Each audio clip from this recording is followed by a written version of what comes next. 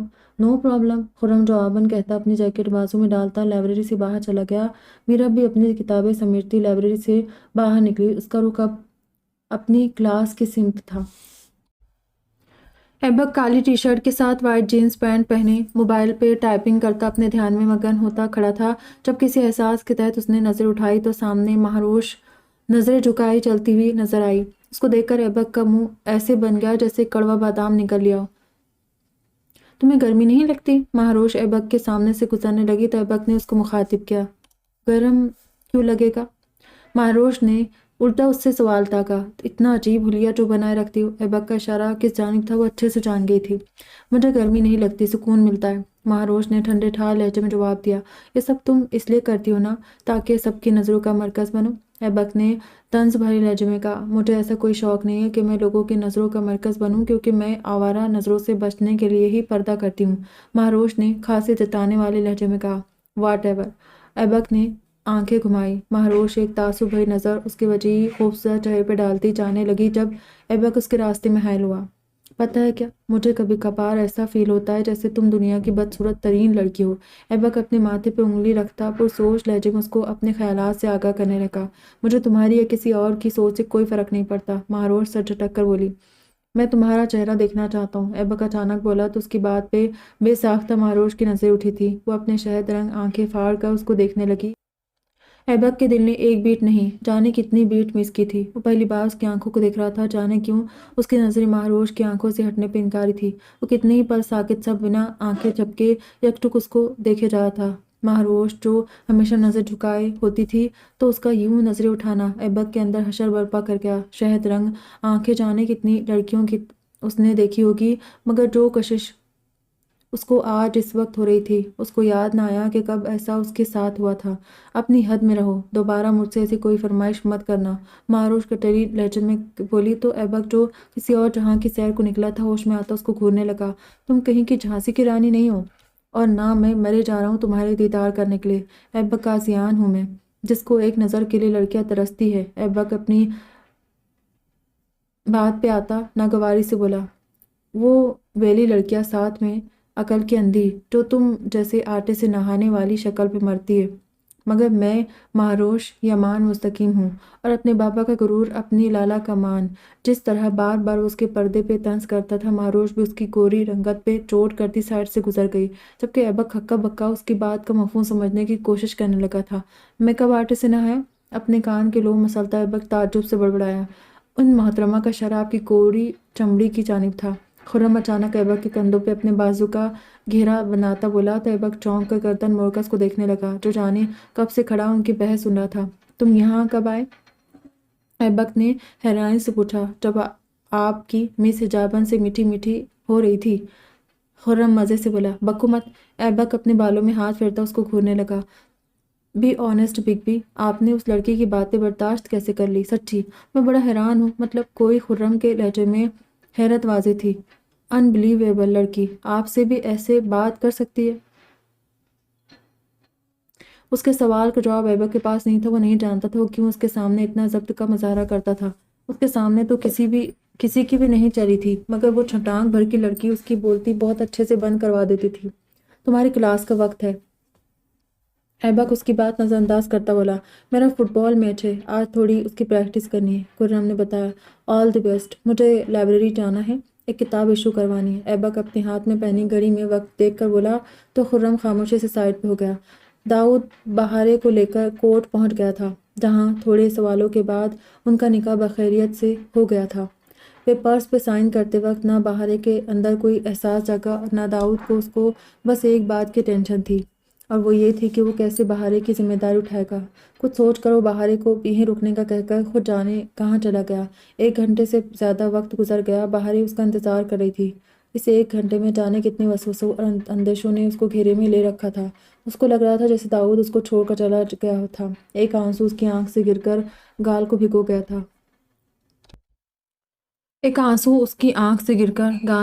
تھا۔ وہ ایک نظر کوٹ میں ڈالتی بینچ سے اٹھ کھڑی ہوئی۔ ابھی وہ کوٹ سے باہر نکل کر انجانے راستوں کی مسافر بننے والی تھی جب ایک رکشہ اس کے سامنے رکا تھا۔ بہارے کا دل اچھل کر حلق میں آیا تھا، مگر رکشے سے داؤد کو اترتا دیکھ کر اس کی جان میں جان آئی۔ ایک سکون سے اپنے اندر اترتا محسوس ہوا۔ کل تک جو شخص اس کے لیے اجنبی تھا، جو اس کا شوہر تھا، زندگی میں بہت عجیب شے ہے۔ کبھی کبھار ایک ہی جھٹکے میں اپنوں سے بیگانہ کر دیتی ہے، تو کبھی کبھار بیگانے لوگ اپنوں سے زیادہ اہمیت کے حامل ہو جاتے۔ آپ کہاں چلے گئے تھے اتنی دیر سے؟ بہارے اپنے آنسو صاف کرتے رونے کے درمیان بولی تو داؤد حیران نظروں سے اس کا چہرہ تکنے لگا، جس نے کچھ ہی پل میں اپنی آنکھوں کا حال بے حال کر دیا تھا۔ بتایا تو تھا کام سے جا رہا ہوں، مگر یہ آپ کہاں جا رہی تھی؟ داؤد اس کا ہاتھ پکڑ کر سائڈ پہ کھڑا کرتا جواب طلب ہوا۔ وہ میں؟ بہارے کو سمجھ نہیں آیا۔ وہ میں کیا؟ داؤد اس کے گال پہ موجود آنسوؤں کا نشان اپنے ہاتھ سے صاف کرتا سنجیدگی سے اس کو دیکھنے لگا جو نظریں جھکائے کھڑی تھی۔ آپ کو ڈھونڈنے جا رہی تھی؟ بہارے نے اٹکنے کے درمیان بات مکمل کی۔ کیا مجھے ڈھونڈنے نکلی تھی؟ بہارے کی بات پہ داؤد ہنس پڑا۔ اس کو بہارے سے ایسے کسی جواب کی امید نہ تھی۔ جی، وہ آپ نے اتنی دیر لگا دی؟ بہارے اتنا کہتی پھر سے خاموش ہو گئی۔ یہاں کے راستوں کا پتہ ہے؟ داؤد دلچسپی سے اس کے چہرے کے اتار چڑھاؤ نوٹ کرتا پوچھنے لگا۔ نہیں، بہارے نے نفی میں سر کو جنبش دی۔ تو مجھے ڈھونڈنے خود کو گم کرنے کا سوچ رہی تھی کیا؟ داؤد اپنی بات کہہ کر ہنسا تو بہارے اپنے ہاتھوں کی انگلیاں چٹکانے لگی۔ عجیب خفت کا احساس اس کو محسوس ہونے لگا تھا۔ میں نے کیب منگوائی ہے، پھر ہم ایئرپورٹ سے کراچی جائیں گے۔ داؤد بدل کر بولا۔ کراچی؟ بہارے متعجب لہجے میں پوچھنے لگی۔ ہاں، کراچی۔ میں نے آپ کو بتایا ہوا ہے میں یہاں کا نہیں ہوں، مجھے اپنے گھر جانا تھا۔ تو آپ کو یہاں لاہور میں اکیلا کیسے چھوڑ سکتا ہوں؟ یہاں رہنا آپ کو مشکل میں ڈال سکتا ہے، تبھی آپ کو کراچی لے کر جا رہا ہوں۔ وہاں جا کر میں سب کچھ سنبھال لوں گا، داؤد نے تفصیل سے جواب دیا تو بہارے اپنے لب کچلنے لگی۔ اس کو سب کچھ الگ لگ رہا تھا۔ کراچی میں آپ کا گھر ہے؟ کچھ دیر بعد بہارے نے پوچھا۔ نہیں، وہاں بس آپ رہے گی، آپ کو ٹینشن لینے کی ضرورت بالکل بھی نہیں ہے۔ میں آپ سے ملنے آتا رہوں گا اور کوشش کروں گا جلدی آؤں، داؤد جواب دیتا سڑک کی جانب اپنی نظر جما چکا تھا۔ تب تک کیب بھی آ گئی تو داؤد نے بہارے کو اس میں بیٹھنے کا کہا جو داؤد کی باتوں کو سوچنے میں لگی ہوئی تھی۔ شاید شرمندگی محسوس کر رہے ہو، تبھی اپنے گھر والوں سے مجھے نہیں ملوانے لے کر جا رہے۔ ویسے بھی میں تو ایک عام سی لڑکی ہوں، یہ ایسا کیوں کریں گے؟ کیب میں بیٹھ کر بہارے اپنی سوچ کے تانے بانے جوڑنے لگی۔ آپ کو بھوک لگی ہوگی، داؤد نے بہارے سے پوچھا۔ مجھے بھوک نہیں ہے، بنا اس کو دیکھ کر بولی۔ کل سے آپ نے کچھ نہیں کھایا، اس لیے ایئرپورٹ سے پہلے ہم کسی اچھے ریسٹورینٹ میں کھانا کھائیں گے۔ داؤد نے خود ہی سارا پلان ترتیب دیا، مگر بہارے خاموش رہی۔ کیا آپ کم بولتی ہے؟ داؤد زیادہ دیر تک خاموش نہ رہ پایا۔ بولنے کے لیے کچھ نہیں، خیر ایک بات پوچھوں؟ بہارے اب اس کی جانب دیکھ کر بولی۔ پوچھو، داؤد خوش دلی سے بولا۔ آپ کے پاس جو گاڑی تھی وہ کہاں چلی گئی؟ بہارے نے تھوڑا جھجک کر پوچھا تو داؤد خاموش سا ہو گیا۔ پیسے نہ ہونے کی وجہ سے اس نے اپنی فیورٹ گاڑی سیل کر دی تھی۔ گاڑی کے کاغذات ہونے کی وجہ سے اس کا نقصان بھی نہیں ہوا۔ وہ اب کسی سے ادھار بھی نہیں لے سکتا تھا، کیونکہ ادھار سے کام نہیں چلنے والا تھا۔ اس کو بہارے کے لیے پراپر بندوبست کرنا تھا، تبھی اس نے اپنی گاڑی بیچ ڈالی۔ ایک وہی چیز تھی اس کے پاس جو بیچ سکتا تھا، میرے دوست کی تھی، وہ اس کو واپس لوٹا دی۔ داؤد سر جھٹک کر اس کو جواب دینے لگا۔ اچھا، بہارے سمجھنے والے انداز میں بولی۔ اب بتایا، بھوک لگی ہے؟ داؤد نے پھر سے پوچھا۔ جی لگی ہے، بہارے نے کسی مجرم کی طرح بتایا۔ تو پہلے انکار کیوں کیا؟ داؤد اس کی بات پہ گہری سانس خارج کرتا بولا۔ ایسے ہی، بہارے نے ٹالا۔ بس 5 منٹ کا سفر ہے، پھر آ جائے گا ریسٹورینٹ، داؤد نے بتایا تو اس نے سر ہلانے پہ اکتفا کیا۔ مہروز ٹی وی لاؤنج میں بیٹھی بے دلی سے چینل سرچ کر رہی تھی جب ایک خیال اچانک اس کے دماغ میں گوندا تو جلدی سے اپنا سیل فون اٹھاتی یامین کو کال کرنے لگی، جو 3 بیلز پہ ریسیو کیا گیا۔ ہیلو، کون؟ دوسری جانب سے کسی لڑکی کی آواز سن کر مہروز حیرت سے موبائل کان سے ہٹاتی اسکرین کو گھورنے لگی جہاں نمبر یامین کا ہی تھا۔ آپ کون؟ مہروز جواب دینے کے بجائے پوچھنے لگی۔ میں ڈاکٹر نتاشا بات کر رہی ہوں، نتاشا نے بتایا۔ یہ نمبر اور موبائل یامین لالا کا ہے، آپ نے کیوں اٹھایا؟ مہروز ناپسندیدگی سے بولی۔ کیونکہ ڈاکٹر یامین مصروف ہے، میں ان کے کیبن میں تھی اور آپ بار بار ان کو کال کر رہی تھی، مجھے لگا کوئی ایمرجنسی نہ ہو تبھی کال اٹھا رہی، نتاشا نے وضاحت دی۔ وہ کس کام میں مصروف ہے؟ مہروز اس کی بات نظر انداز کرتی بولی۔ آپریشن روم میں ہے، اگر آپ کو کوئی میسج بھیجنا ہے تو مجھے بتا دیں، میں ان کو بتا دوں گی، نتاشا نے کہا۔ وہ اگر آپریشن روم میں ہے تو آپ ان کے کیبن میں کیا کر رہی ہے؟ مہروز نے سنجیدگی سے پوچھا۔ آپ ڈاکٹر یامین کی کیا لگتی ہے؟ نتاشا کو اس کا ایسے سوال پوچھنا سمجھ میں نہیں آیا، پوچھ بیٹھی کیونکہ موبائل میں اس کا نمبر بھی ترکش لفظ سے سیو تھا۔